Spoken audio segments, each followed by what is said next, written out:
everyone, welcome back to a new part of the Asthi Dhatu series, and we will be studying today about the Asthi Dhatu.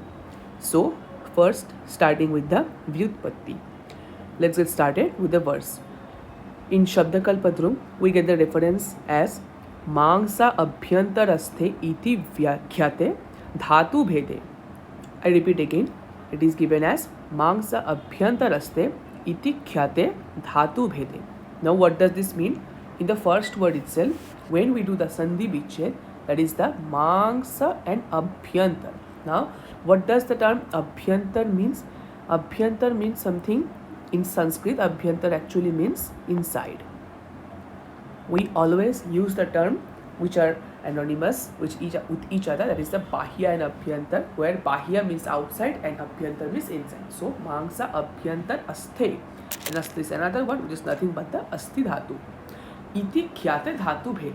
That means Mangsa Abhyantar means it is a hard substance which is present in the Abhyantar, or which is present inside the soft mass, and the soft mass is referred to as Mangsa. This is the Vyutpatti of the Asthi Dhatu.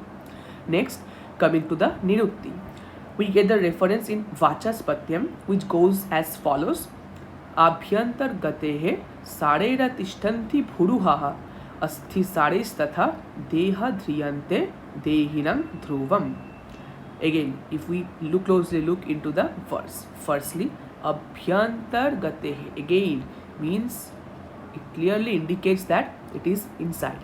And Sarera Tishtanti, the word Sar actually means generally the essence or something which is present in inside or in the heart region, which is very pure in nature. Guruha Asthi Saristata Deha Dhriyante Dehinam Dhruvam. Now, this first line of this verse actually indicates that, or it creates a simile, just like trees, they stand over the earth with the presence of a solid inner hard core which is referred to as Sar. Similarly, in human beings also, they are also being supported, or they stand, or they are able to stand by the presence of a inner strong hard core. And this inner strong hard core, that is the Asthi Sares Tatha, is nothing but is named as Asthi.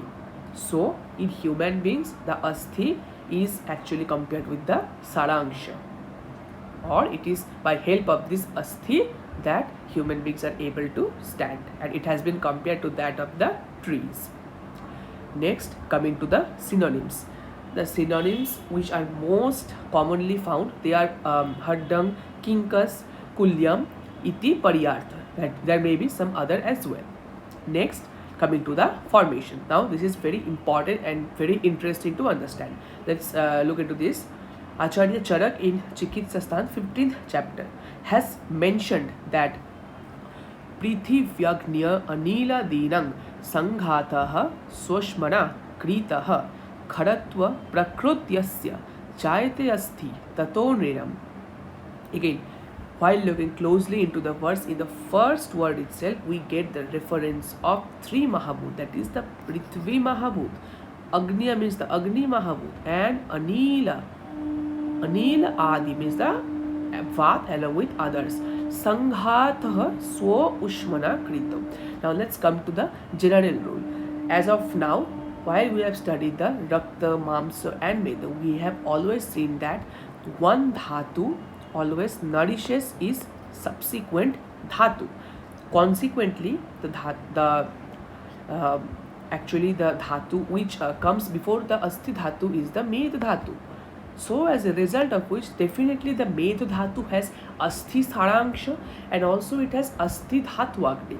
So this Poshakamsa of Asthi Dhatu is present in the Medas and is subjected to Pak by concerned Dhatu Agni, that is the Asthi Dhatu Agni. Now definitely we know that Med in the while forming from Med to Asthi, there is the role of the Asthi Dhatu Agni, and so on. So due to its own heat, it increases the constituent of the Prithvi, Agni and Anil, that is the Vayu Mahabhut. Then after receiving nutrients from Med Dhatu, as a result of which it becomes khara, hard, and gives shape. This hard substance is known as Asthi Dhatu. Let's understand it in an easier manner. Actually, what happens that while the biotransformation from the Meda to Asthi occurs, due to the Usmana, the Ushnata of the Asthi Dhatu Agni, it intensifies, as a result of which the three principal Mahabhut, according to the formation of this Asthi Mahabhut, Asthi Dhatu, that is the Prithvi Mahabhut, Agni Mahabhut, and the Vayu Mahabhut, which is referred to as Anil, they intensifies. As a result of which, whenever we look into the structure of any bone, then we can see that it has definitely some pores inside it, and we all know that bone is the hardest structure of our body, and so is here in the Sapta Dhatu. Asthi occupies as the hardest position or as the hardest matter in the entire Sapta Dhatu series. Now, due to this intensified or the increase in constituent of the Prithvi Mahabhut, there for this reason the bone, it is the reason why the Asthi Dhatu becomes so hard, and also due to the Agni Mahabhut, we all know that the bones are actually very dry in nature. Now definitely the long bones have the majja in it or the bone marrow present in it, but still the outer portion or the white or the calcium part is very dry. It is dry because we can correlate it that the Agni Mahabhut is responsible for creating this dryness or rukshata in the body or asthi.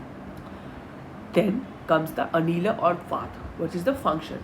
We can see that the bones have minute pores in its entire surface.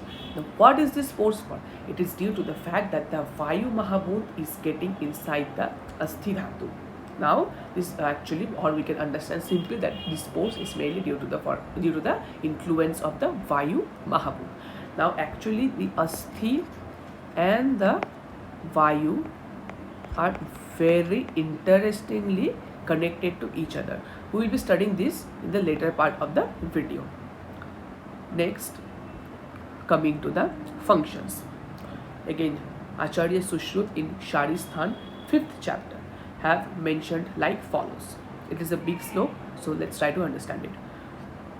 अभ्यंतर्गतेः सारे यर्थ तिष्ठन्ति भुरुहः अस्थि सारेस्तथा देह द्रीहन्ते देहिनां ध्रुवम् तस्मात् चिरविनस्तेषु त्वक् मांसेषु शरीरिणम् अस्थीनि न विनश्यन्ति साराण्यतानि देहिनम् मांसा अन्यत्र निबद्धानि शिराभिः स्नायु अभिस्ततः अस्थि अन्यलम्बनं कृत्वा न शीर्यन्ते पतन्ति वा. Now, definitely, if we look into this first two lines, this is nothing but the explanation can be exactly same as just we have studied into the Nirukti part. Again, in short, we will say that just as trees are standing with the help of an inner heart core mass, similarly, in human beings also, this inner heart or human beings stand or get support from an inner heart core mass, which is known as Asthi. And this Asthi is considered as the Sar Bhag of the human beings, which supports their body.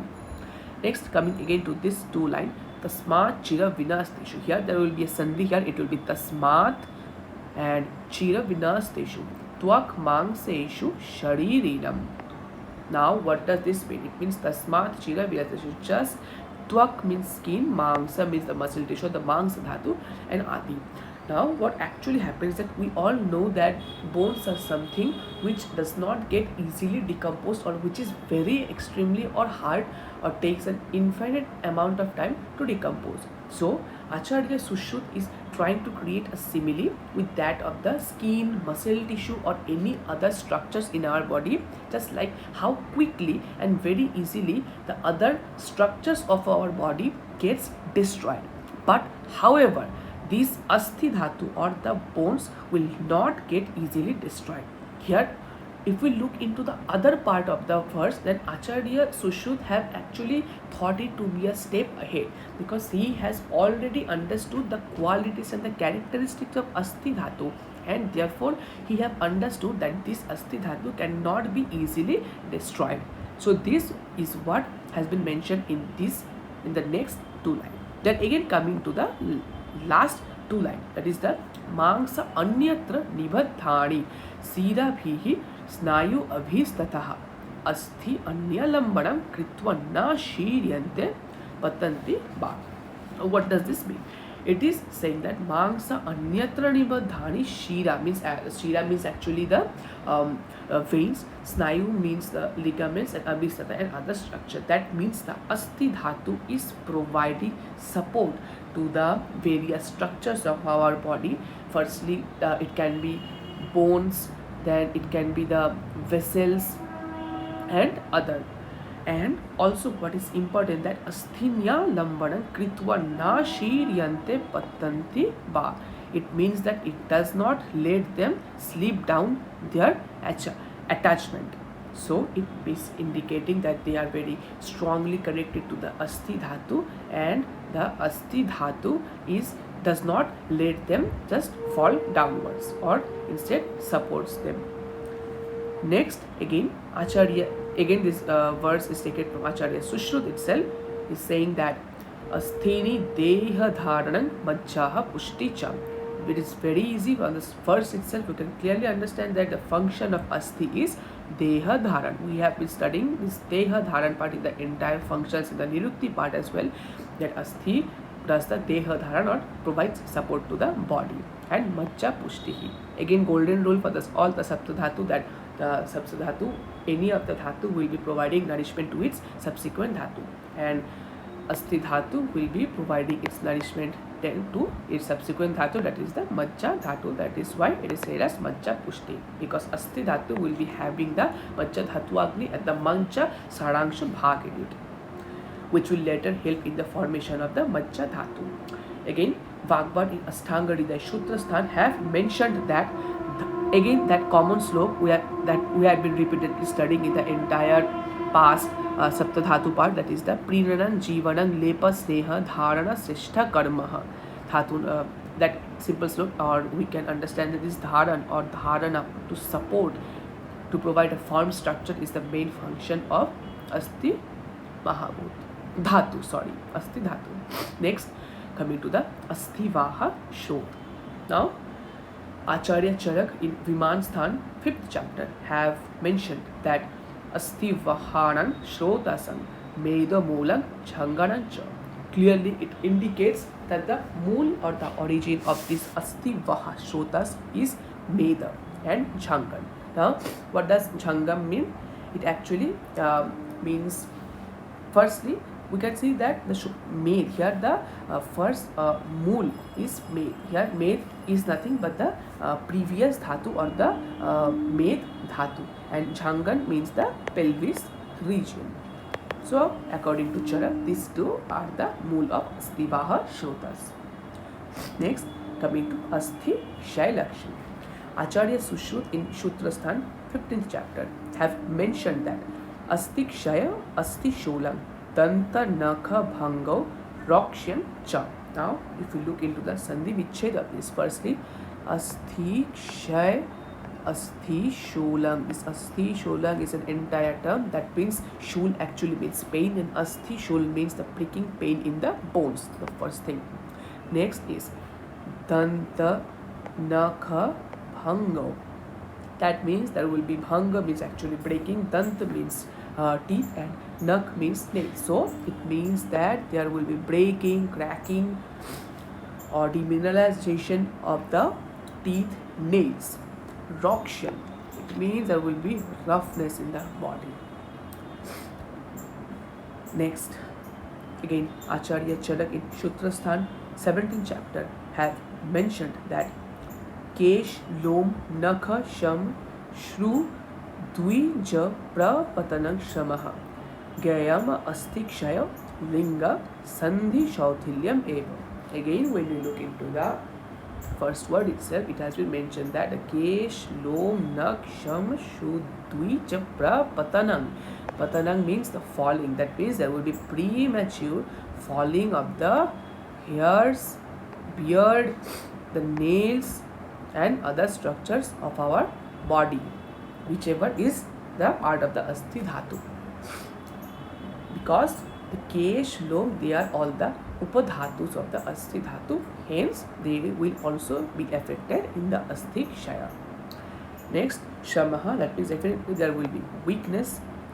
And Sandhi Shautilyam Evam. This is very important. Sandhi means joint and Shautilyam means losing. Therefore, it signifies that there will be looseness of the joint. So, these are the symptoms that have been mentioned by Acharya Charak.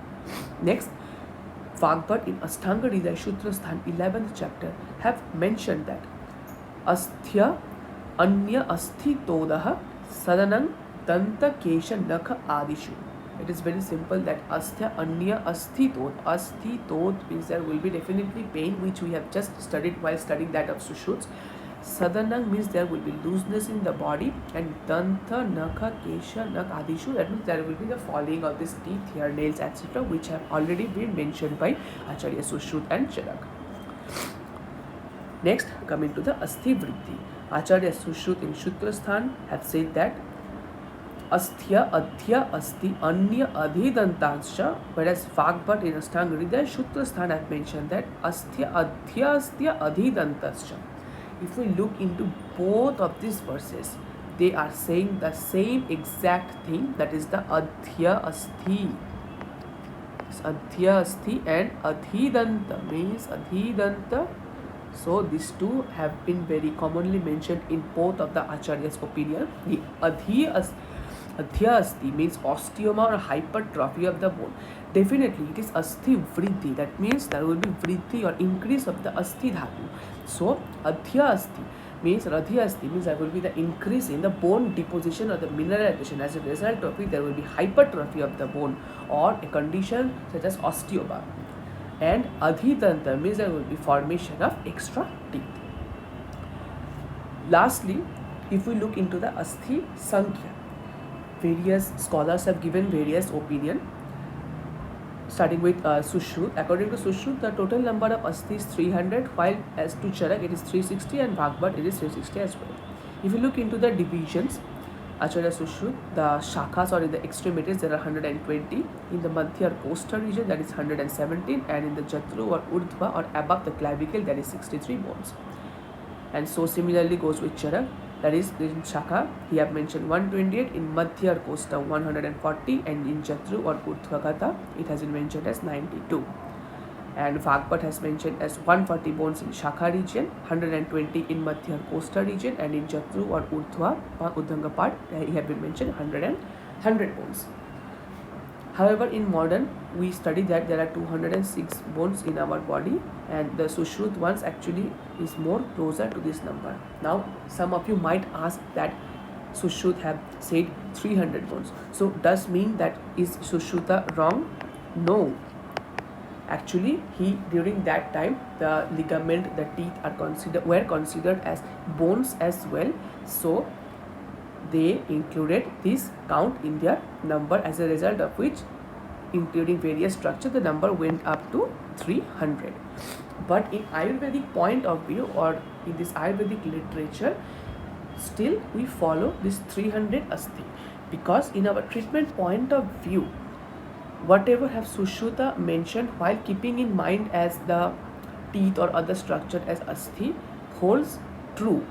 For example, if because we have just studied that increase in the Asthi Vriddhi Lakshan, there will be Adhidanta, formation of extra teeth.